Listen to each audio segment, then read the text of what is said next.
Hi hello friends, இன்றைக்கி நம்ம சேனலில் என்ன பார்க்க போகிறோம் அப்படின்னா, உடச்சி ஊற்றின முட்டை குழம்பு எப்படி செய்கிறதுன்னு தான் பார்க்க போகிறோம். சாதம், சப்பாத்தி, இட்லி, தோசை, ஆப்பம், இடியாப்பம்னு எல்லாத்தையும் கூடி வச்சு சாப்பிட்லாம். அவ்வளோ டேஸ்ட்டாக இருக்கும். பேச்சுலர் பசங்க புதுசாக சாப்பாடு செய்ய கற்றுக்கிறவங்க கூட இதை ஈஸியாக சூப்பராக செய்யலாம். அந்த அளவுக்கு சிம்பிள் அண்ட் குயிக்காக ஈஸியாக செஞ்சிடலாம். இப்போ வாங்க இந்த முட்டை குழம்பு எப்படி செய்கிறதுன்னு சொல்லி பார்க்கலாம். நம்ம சேனலை புதுசாக பார்க்குற ஃப்ரெண்ட்ஸுங்க யாராவது சப்ஸ்கிரைப் பண்ணாமல் பார்த்தீங்கன்னா மறக்காமல் சப்ஸ்கிரைப் பண்ணி சப்போர்ட் பண்ணுங்கள். இன்றைக்கி முட்டை குழம்பு செய்கிறதுக்கு நான் 4 முட்டை எடுத்துருக்கேன். இதுக்கான அளவு மட்டும் சொல்கிறேன். இதுக்கு 2 பெரிய வெங்காயம், 2 தக்காளி, ஒரு கொத்து கருவேப்பிலை, ஒரு பச்சை மிளகாய் எடுத்துருக்கேன். இப்போது வெங்காயத்தை நல்லா சின்னமாக இந்த அளவுக்கு கட் பண்ணிக்கோங்க. உங்களால் சின்னதாக கட் பண்ண முடியல அப்படின்னா கூட நீங்கள் மிக்ஸி ஜாரில் போட்டு பேஸ்ட் மாதிரி கூட அரைச்சி எடுத்துக்கோங்க. இப்போது ஒரு வாணலில் அப்படி இல்லைன்னா தவாவில் 4 ஸ்பூன் எண்ணெய் ஊற்றிக்கோங்க. எண்ணெய் காஞ்சதும் உங்களுக்கு விருப்பமான ஸ்பைசஸ்லாம் சேர்த்துக்கோங்க. நான் இன்றைக்கி ஒரே ஒரு பட்டை மட்டும் தான் சேர்த்துருக்கேன். அது கூட 1 ஸ்பூன் சோம்பு போட்டுக்கோங்க. சோம்பு வெடித்ததும் நம்ம கட் பண்ணி வச்சுருக்கிற வெங்காயத்தை இது கூட சேர்த்துக்கோங்க.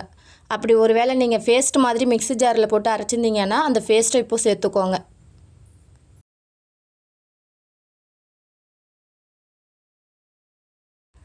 வெங்காயத்தை சேர்த்துட்டு ஒரு 2 நிமிஷம் வதக்கி விட்டுக்கோங்க. அதுக்கப்புறம் நம்ம எடுத்து வச்சுருக்கிற ஒரு பச்சை மிளகாயை 2ஆக உடச்சி போட்டுக்கோங்க. அந்த ஒரு கொத்து கருவேப்பிலையும் உருவி போட்டுட்டு வெங்காயம் நல்லா கலர் மாதிரி வர வரைக்கும் நல்லா வதக்கி எடுத்துக்கோங்க.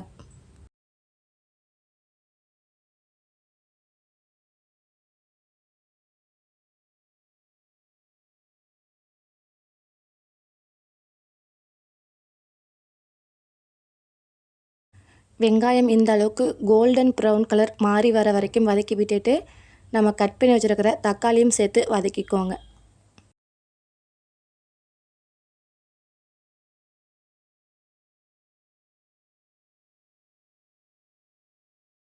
வெங்காயம் தக்காளியை நல்லா பேஸ்ட் மாதிரி வதக்கிட்டோம் அப்படின்னா குழம்பு நல்லா திக்னஸாக இருக்கும். அதனால் உங்களால் எந்த அளவுக்கு வெங்காயம் தக்காளியை குழைய வதக்க முடியுமோ அந்த அளவுக்கு வதக்கிக்கோங்க.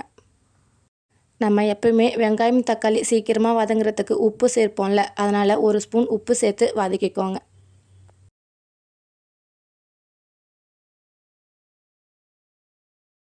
இப்போது வெங்காயம் தக்காளி இந்த அளவுக்கு வதங்கி வந்ததும் நம்ம இதில் 1 ஸ்பூன் இஞ்சி பூண்டு பேஸ்ட்டு சேர்த்துக்கலாம்.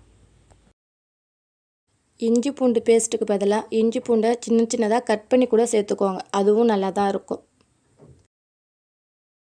நம்ம சேர்த்த இஞ்சி பூண்டு பேஸ்ட்டோடைய பச்சை வாசனை போகிற வரைக்கும் வதக்கி விட்டுட்டு இதுக்கு தேவையான மசாலா பொருளெல்லாம் சேர்த்துக்கலாம். 1/4 ஸ்பூன் மஞ்சள் தூள், 1 ஸ்பூன் சிக்கன் மசாலா.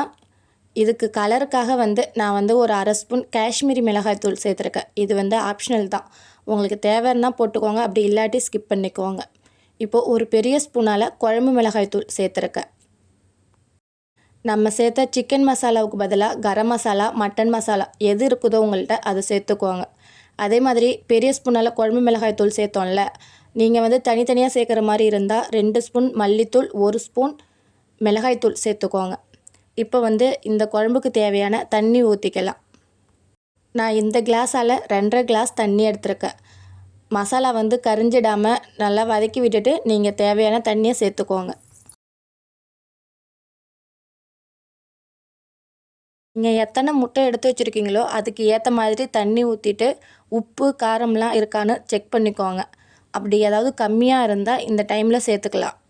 எனக்கு உப்பு கொஞ்சம் கம்மியாக இருந்தது, அதனால் இன்னொரு 1/4 ஸ்பூன் உப்பு மட்டும் சேர்த்துருக்கேன். இப்போது 5 நிமிஷம் குழம்பு ஹை ஃப்ளேமில் கொதிக்க வச்சு எடுத்துக்குவாங்க. குழம்பு கொதிக்கிற கேப்பில் ஒரு பேஸ்ட் ஒன்று அரைச்சிட்டு வந்துடலாம்.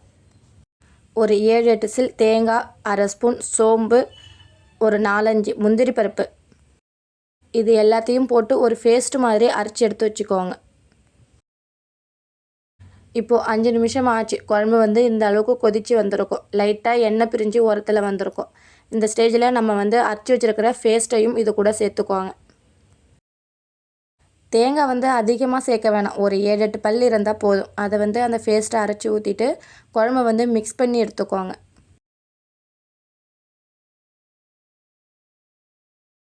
தேங்காய் சேர்த்ததுக்கப்புறம் குழம்பு வந்து ரொம்ப நேரம் கொதிக்கக்கூடாது. இப்போ வந்து குழம்பு கொஞ்சம் கெட்டியாக இருக்கிற மாதிரி இருந்துச்சு. அதனால் நான் வந்து மிக்ஸி ஜாரை வந்து லைட்டாக கழுவி வந்து அதில் சேர்த்துருக்கேன். ஏன்னா நம்ம முட்டை உடச்சி ஊற்றுனதுக்கப்புறம் குழம்பு வந்து இன்னுமே திக்னஸ் ஆகும். அதனால் லைட்டாக தண்ணியாக இருக்கிற மாதிரி பார்த்துக்கோங்க.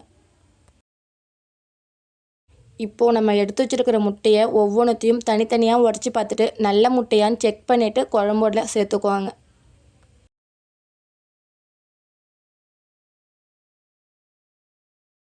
உடச்ச முட்டையை ஊற்றும் போது அடுப்பு வந்து லோ ஃப்ளேமில் இருக்கணும். ஹை ஃப்ளேமில் வச்சிடாதீங்க. லோ ஃப்ளேமில் வச்சு ஊற்றுங்க.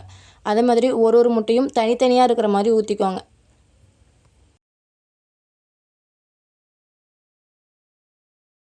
எல்லா முட்டையும் உடச்சி ஊற்றிட்டு குழம்பு வந்து நம்ம கிளறி விடக்கூடாது. ஒரு 5 நிமிஷம் அப்படியே விட்டுடுங்க. 5 நிமிஷத்துக்கு அப்புறம் லைட்டாக கரண்டியை வச்சு அடியில், ஏன்னா முட்டை வந்து ஊற்றுனதுக்கப்புறம் லைட்டாக அடி பிடிக்கிற மாதிரி இருக்கும். அதனால் ஒரு 5 நிமிஷத்துக்கு அப்புறம் கரண்டியை வச்சு அடியோடு லைட்டாக மிக்ஸ் பண்ணி விடுங்க.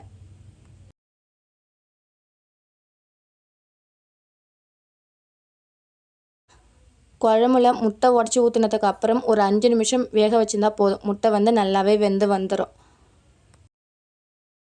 இந்த குழம்பு சூடான சாப்பாடு, சப்பாத்தி எது கூட வச்சு சாப்பிட்டாலும் சூப்பராக இருக்கும். ஒரு முறை ட்ரை பண்ணி பார்த்துட்டு எப்படி வந்துச்சுன்னு சொல்லி கமெண்ட் பண்ணுங்கள். உங்களுக்கு இந்த வீடியோ பிடிச்சிருந்தா லைக் பண்ணுங்கள். இப்போது ஃபைனலாக ஒரு கைப்பிடி கொத்தமல்லி தழை தூவி இறக்கிட்டிங்க அப்படின்னா நல்லா கமகமன்னு உடச்சி ஊற்றின முட்டை குழம்பு ரெடி ஆயிடுச்சு. ஓகே ஃப்ரெண்ட்ஸ், உங்களுக்கு இந்த மாதிரி சிம்பிள் அண்ட் டேஸ்டான சமையல்லாம் பிடிச்சிருந்தா மல்லி ஸ்பைசி கிச்சன் யூடியூப் சேனலை மறக்காமல் சப்ஸ்கிரைப் பண்ணி சப்போர்ட் பண்ணுங்கள்.